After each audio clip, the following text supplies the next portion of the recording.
गया था, तब लक्ष्मी जी ने धन्यवाद दिया था शिव जी को, आप मुझे आदेश दो कि मैं आपकी सेवा क्या करूं। शंकर भगवान ने कहा मुझे सेवा की जरूरत नहीं है। लक्ष्मी जी कहती है नहीं, आपने मुझे नारायण से मिलवा दिया, कुछ तो कहिए प्रभु। शंकर भगवान ने कहा जब प्रदोष काल हो, शाम का समय हो, उस समय पर बेलपत्री, पीपल और आंवले के नीचे लक्ष्मी तो कुछ देर के लिए विराजमान हो जाना। जो तेरे इन वृक्षों के नीचे शाम को दीप लगाने आए उसके घर तो पीछे पीछे चली जाना, बस इतनी कृपा कर दे। आपको कथा में कहा था मंथन हुआ, उस मंथन में सबसे पहले अगर कुछ निकला तो 5 गाय निकली। कितनी? 5 गाय निकली। और पहली गाय नंदा, दूसरी सुभद्रा, तीसरी सुरभि, चौथी सुशीला, 5वीं बहुला। ये 5 गाय निकली थी। और उन 5 गौ माता के निकलने पर गाय को प्रकट क्यों किया? क्योंकि शंकर भगवान विष पिएंगे, कंठ जलेगा। कंठ की जलन को अगर कोई रोक सकता है तो गौ माता का दूध रोक सकता है। गौ माता का दूध कंठ की जलन को। जब गौ माता प्रकट हुई तभी उसी समय पर अष्टलक्ष्मियों का प्राकट्य हुआ। और अष्टलक्ष्मियां पहले आदि लक्ष्मी, दूसरी धन लक्ष्मी, तीसरे नंबर पर है धान्य लक्ष्मी, चौथे नंबर पर है गज लक्ष्मी, 5वें नंबर पर है सनातन लक्ष्मी, 6ठे नंबर पर है वीरा लक्ष्मी, 7वें नंबर पर है विजय लक्ष्मी और 8वें नंबर पर है विद्या लक्ष्मी। ऐसी 8 लक्ष्मियां प्रकट हुई। उन 8 लक्ष्मियों में से घर में अगर हम पूजन करते हैं तो हमारे यहाँ हम श्री लक्ष्मी की पूजन करते हैं। कौन सी लक्ष्मी की पूजन करते हैं? श्री लक्ष्मी। दुकान पर जिस दिन दीपावली का दिन रहता है, ऑफिस में, दुकान पर अगर हम लक्ष्मी की पूजन करें तो विजया लक्ष्मी की पूजन करना चाहिए। कौन सी लक्ष्मी? विजया लक्ष्मी। विजय लक्ष्मी का मतलब जानते हो? जब दुकान पर, ऑफिस में दिवाली के दिन पूजन करो तो 5 कमलगट्टे, कमलगट्टे जानते हैं, इसे काले काले आते हैं, किराने की दुकान पे मिलते हैं। 5 कमलगट्टे, 5 हल्दी की गट्ठान, 5 धने के दाने, धने के दाने, 5 हरी मूंग के दाने एक लाल पोटली में बांधकर विजय लक्ष्मी के नाम से ऑफिस में रख देना चाहिए। जिंदगी में कभी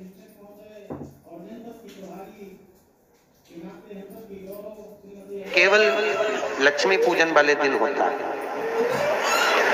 तो घर में अपने रखी जाती है श्री लक्ष्मी। उसी श्री लक्ष्मी को हमारे यहाँ धन लक्ष्मी कहा गया है। और व्यापार व्यवसाय में रखी जाती है, जम के बोलो, विजय लक्ष्मी। बच्चों के रूम में दीपावली के दिन जो पूजन करी जाती है वो गज लक्ष्मी की करते हैं। कौन सी लक्ष्मी? गज लक्ष्मी। गज लक्ष्मी मतलब हाथी पर बैठी हुई। हाथी पर बैठी हुई लक्ष्मी से मतलब ये नहीं कि आप गज लक्ष्मी का फोटो लगा दो या गज लक्ष्मी का चित्र लाओ या मूर्ति लाओ।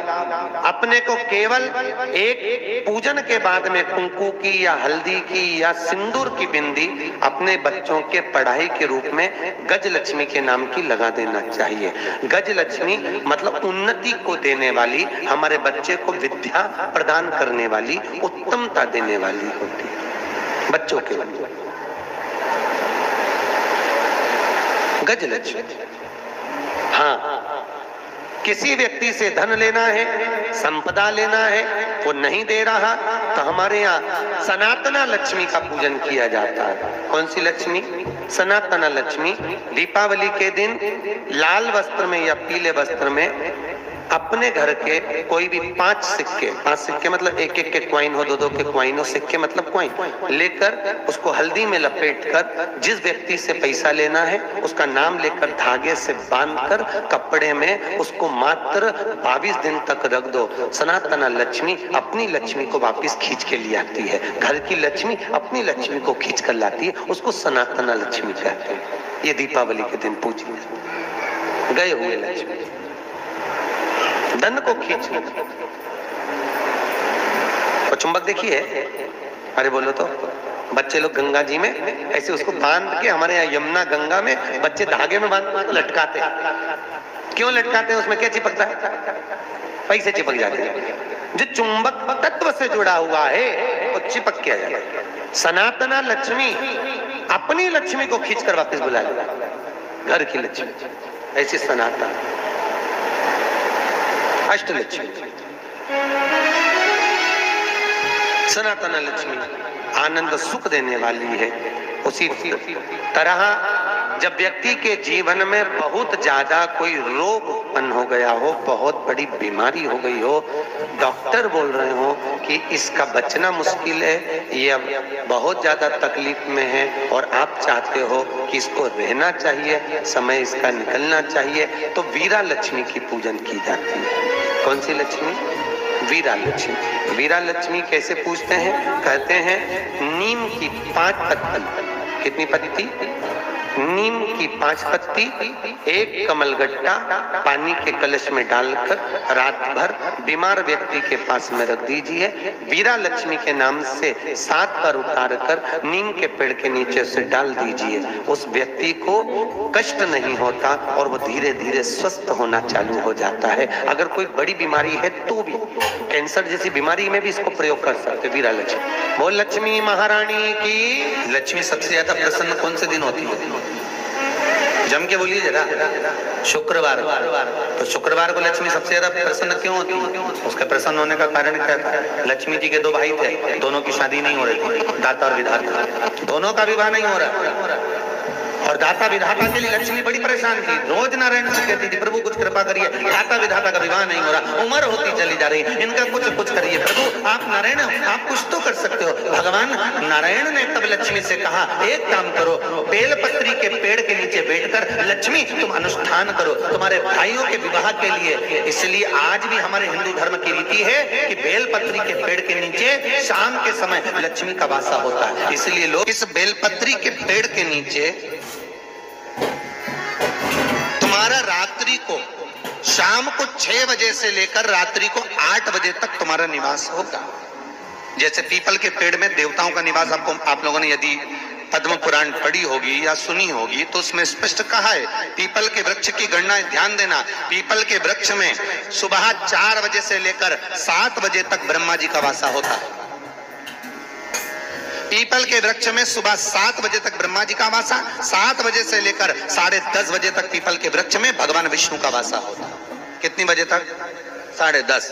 10:30 से लेकर 11:30-12 बजे तक पीपल के वृक्ष में पितरों का वासा होता है। इसलिए हमारे यहाँ पितरों को श्राद्ध पक्ष में जो भोजन कराया जाता है वो 10:30 से 12 के बीच। वो आप नारायण, आप कुछ तो कर सकते हो। भगवान नारायण ने तब लक्ष्मी से कहा, एक काम करो, बेलपत्री के पेड़ के नीचे बैठकर लक्ष्मी तुम अनुष्ठान करो तुम्हारे भाइयों के विवाह के लिए। इसलिए आज भी हमारे हिंदू धर्म की रीति है कि बेलपत्री के पेड़ के नीचे शाम के समय लक्ष्मी का वासा होता है। इसलिए लोग इस बेलपत्री के पेड़ के नीचे तुम्हारा रात्रि को, शाम को 6 बजे से लेकर रात्रि को 8 बजे तक तुम्हारा निवास होगा। जैसे पीपल के पेड़ में देवताओं का निवास, आप लोगों ने यदि पद्म पुराण पढ़ी होगी या सुनी होगी तो उसमें स्पष्ट कहा है, पीपल के वृक्ष की गणना ध्यान देना, पीपल के वृक्ष में सुबह 4 बजे से लेकर 7 बजे तक ब्रह्मा जी का वासा होता है। पीपल के वृक्ष में सुबह 7 बजे तक ब्रह्मा जी का वासा, 7 बजे से लेकर 10:30 बजे तक पीपल के वृक्ष में भगवान विष्णु का वासा होता है। कितनी बजे तक? 10:30। 10:30 से लेकर 11:30-12 बजे तक पीपल के वृक्ष में पितरों का वासा होता है। इसलिए हमारे यहाँ पितरों को श्राद्ध पक्ष में जो भोजन कराया जाता है वो 10:30 से 12 के बीच। 12 बजे के बाद पीपल के वृक्ष में दोपहर के 1:30 बजे तक आहूतों का वासा रहता है। आहूत कौन? जो गर्भ में शांत हो गए, जो कुंवारी अवस्था में शांत हो गए, जो जन्म लेने के बाद उनका विवाह नहीं हुआ और शांत हो गए, उन आहूतों का वासा उस पीपल के वृक्ष में दोपहर में 1:30 बजे तक रहता है। उसके बाद में प्रेतों का वासा चालू होता है। इसलिए दोपहर के समय पीपल के पेड़ की परिक्रमा नहीं होती। फिर शाम को 4 बजे से 7 बजे तक पीपल के वृक्ष में शंकर जी का वासा होता है। इसलिए शाम के समय पीपल की परिक्रमा नहीं होती। 7 बजे के बाद में पीपल के वृक्ष में रात्रि को 9 बजे तक कुबेर का वासा होता है। फिर 9 बजे के बाद में प्रेतवास चालू होता है पीपल के वृक्ष में। उसी तरह बेलपत्री का जो वृक्ष है, उस बेलपत्री के वृक्ष के नीचे रात्रि को 8 बजे से लेकर 12 बजे तक बेलपत्री के पेड़ के नीचे कुबेर का निवास होता है महाराज, कुबेर का निवास। प्रयास करा करो इसी बेलपत्री के पेड़ के नीचे हम दीप लगाएं, घी का दीप। यदि संपदा की कमी हो तो, अगर भगवान ने खूब संपदा दी है तो भले मत लगाओ, कोई दिक्कत। महामृत्युंजय मंत्र का यदि आप जाप करते हो और आपको मालूम पड़ गया कि शरीर में मुझे ये रोग हो गया है, मुझे शुगर हो गया है, मुझे बीपी हो गया है, मेरा ब्लड प्रेशर ऊंचा नीचा रह रहा है, कोई भयंकर रोग, मेरे रिश्तेदार को कोई कैंसर जैसा रोग हो गया, किसी को कोई थायराइड हो गया, किसी को कोई किडनी और लीवर में सूजन हो गई, किसी को कहीं किडनी और लीवर में तकलीफ हो गई, तो शिव महापुराण की कथा कहती है, नवग्रह शिव महापुराण की कथा कहती है कि बेलपत्री के वृक्ष के नीचे महामृत्युंजय मंत्र का जाप जो शुक्रवार की शुक्रवार घी का दिया लगा कर करता है, उसके रोग बाबा देवाधिदेव महादेव समाप्त करते चले जाते हैं। ये संजीवनी मंत्र शुक्रवार के दिन भगवान शंकर को शुक्र को दिया था, इसलिए उसकी प्रधानता है।